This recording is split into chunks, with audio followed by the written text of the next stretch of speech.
Hi everyone, it's Beth Burrell in the garden, and I'm back at our Park Lane four-season garden to show you some of the new exciting plants that are out now. Our German iris have all finished up that we had a wonderful tour of several weeks back, and now I would like to show you some of the other beauties that are just roaring with color.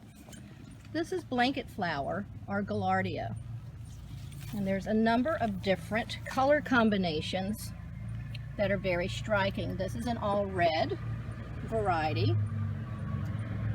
This one, of course, you can see has the predominant red circle and center that's tipped in a bright gold edge. And then this has the opposite. This is kind of a blend that's more of a blush pinkish red with a smaller tinged gold rim around it. And all three of these are beautifully intertwined together, tucked in throughout the garden.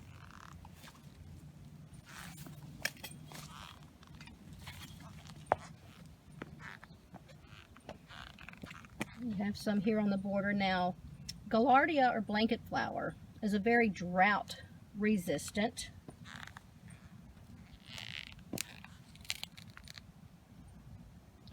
And the butterflies absolutely love it. And it self-sows nice in the garden, so we have wonderful little freebie plants that scatter themselves, tucked in little nooks and crannies here. Another little gem. This is a Veronica. It's nice and low. It's about 2 inches tall when not in bloom, and now it has these little delicate blue spires. Veronica Blue Sprite, a new dwarf cultivar. Look at those little flowers. They're like little candlesticks.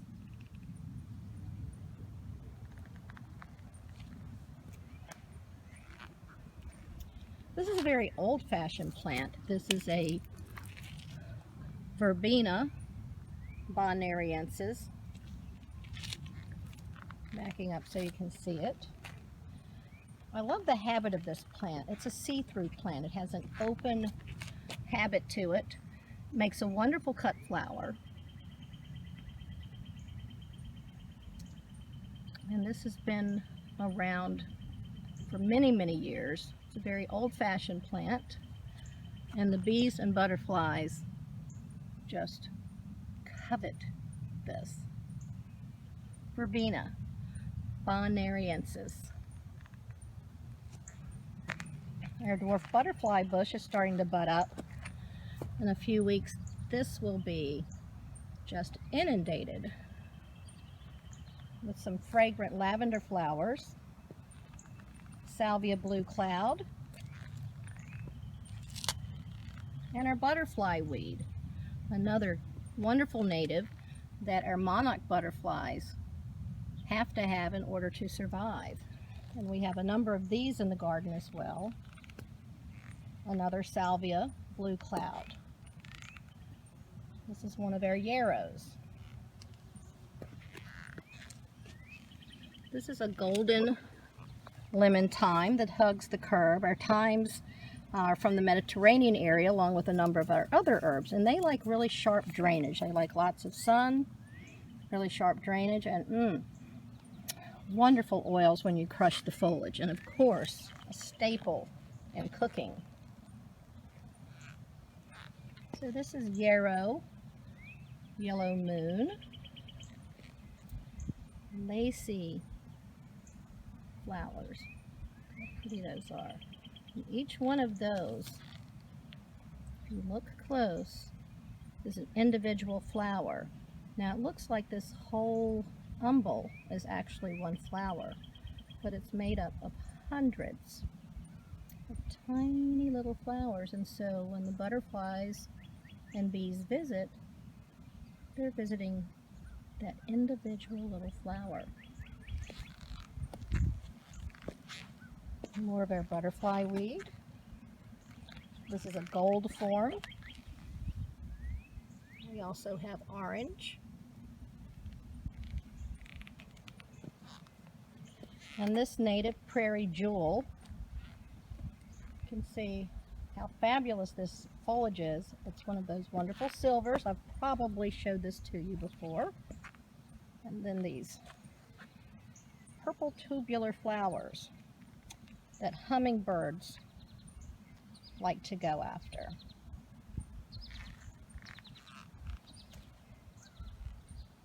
This over here is another Penstemon in full bloom. This is Blackbeard. We've looked at this before, but not in bloom.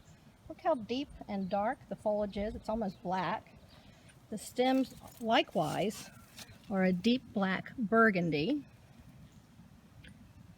complemented by these pink and white tubular flowers.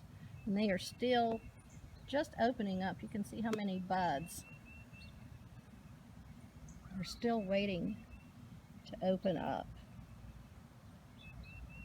What a treat.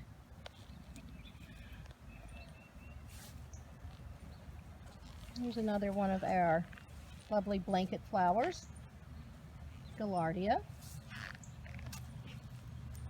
And behind it, which is a wonderful complement, is one of our blues.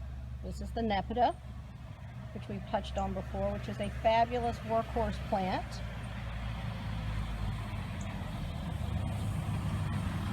And the weather's been so nice and cool.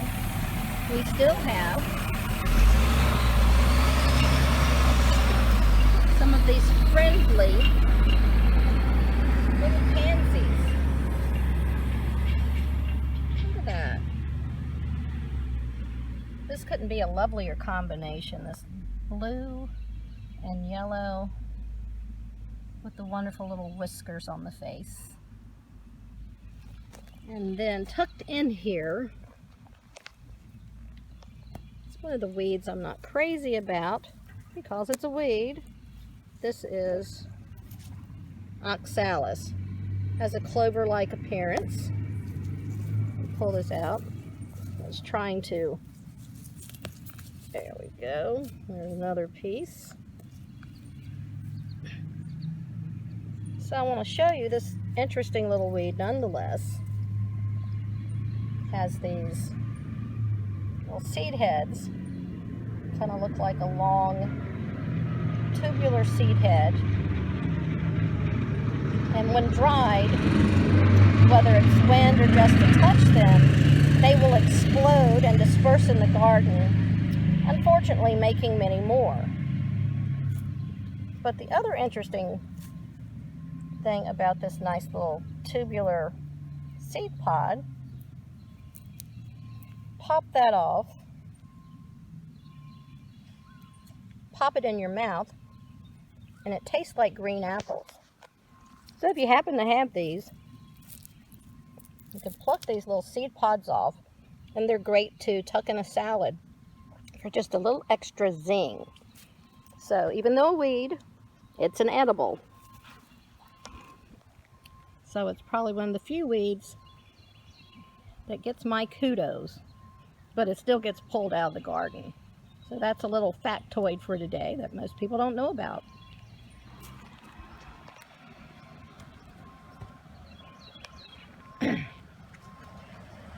So over here, this is what I'm so excited about sharing with you, are the poppies are now blooming.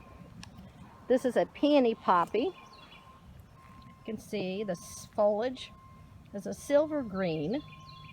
They're quite tall. So I approach this one that you can see.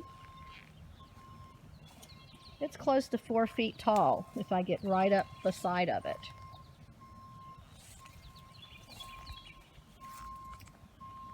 The blooms are salmon. Let's go in close. There's the future seed pod for the poppy. You can see those wonderful little stamens in there. More of a grayish color. I love the way the buds nod on a poppy. And as the bud matures, it slowly straightens up to this, very erect. And then of course opens up. You can see this one already starting to show color. It'll probably be open in the next day or two. And then here is one that's completely finished blooming. And this is your traditional poppy seed pod. And I will let that go completely to seed and let those disperse in the garden. And they will give us hopefully some more for the following year, because these are an annual. So we definitely want those seeds to distribute so we have more each year. We also have a few Siberian iris blooming. This is a pure white form. It's always nice to have white tucked in the garden.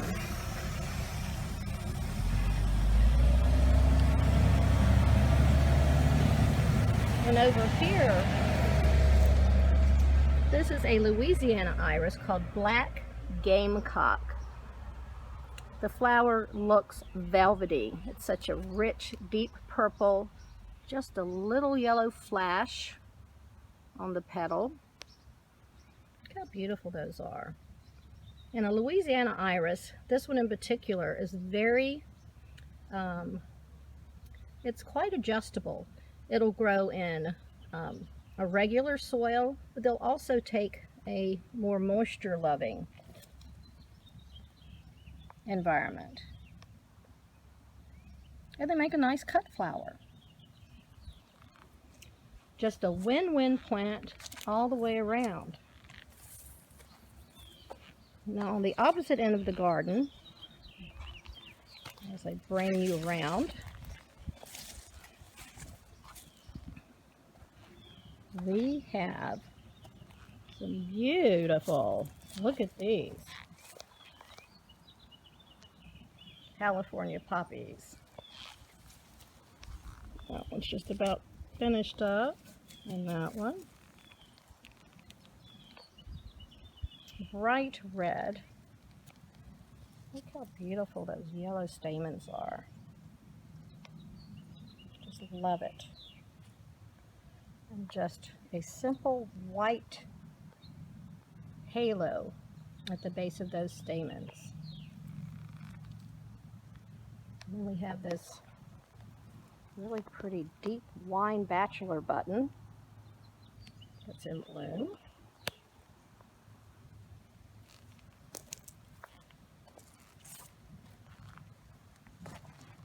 The Echinacea, which is their cone flower. This too is just starting to bud up. Look, this has close to 70 buds on it. And a few are starting to pop deep, hot purple pink with the orange cone. So, cone flower gets its name from this cone here. Now, touching that cone, and you're welcome to touch the cones when you come in the garden. It's part of the experience. It has a wonderful texture to it. It's kind of spiny. And so Echinacea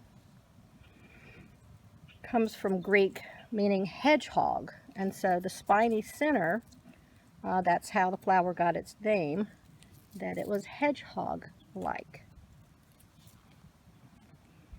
Look at the, not a lot of Echinaceas have this. See how purple those stems are in contrast with the green leaves, and then you get that purple stem in contrast then with the flower as it opens. So it really adds a lot of dimension and a much deeper range of color that you may have missed. Now you can peek inside and see that too. Our corkscrew allium is budding up. Probably another week or so. This too is going to be really full and fat. It's just starting again. Each of those are individual. It's a composite flower made up of many individual flowers. Looks like a big clover. There's another echinacea. 10, 20, 30, over 40 blooms on that one. And we have about 8 of these tucked in the garden. There's another California poppy, has an open jet. Fabulous blooms. Now look at the bud on that. That has much more, has fine hairs on it. It's soft, but completely different from the peony poppy that's smooth. This is more short, stocky, and wider in characteristic. See how those peony poppies, again, just rise up out of the garden? You can't miss them. They are a poppy to salivate for. And I think probably even more, and the most excited I am, is for this lavender poppy. This too is a peony poppy. This is a very difficult one to get to take in the garden. And we have 2 that made it. This is immensely double. Get my hand around here. Ooh, look at that. And you can see why it's called a peony poppy. Very much resembles our herbaceous peonies. Yet a completely different plant. Look at those buds. They are just ready to pop. The skin of the bud is starting to pull back so those petals can emerge. That's a tough pod, so it's going to, doesn't want any help. Nature has to do it all by itself. And this too has a lot of buds that will soon be open, in which we saw the blackbeard earlier. What a nice complement these 2 make. Lavender flowers, echoed by the pink lavender of the bluebeard, blackbeard. Great companions for one another. So please make another trip up to the Park Lane 4-season garden so that you can see the beautiful poppies, the blanket flowers, and some of the other cool plants that are blooming right now. This is Beth Burrell. Have a great day in the garden. Bye-bye.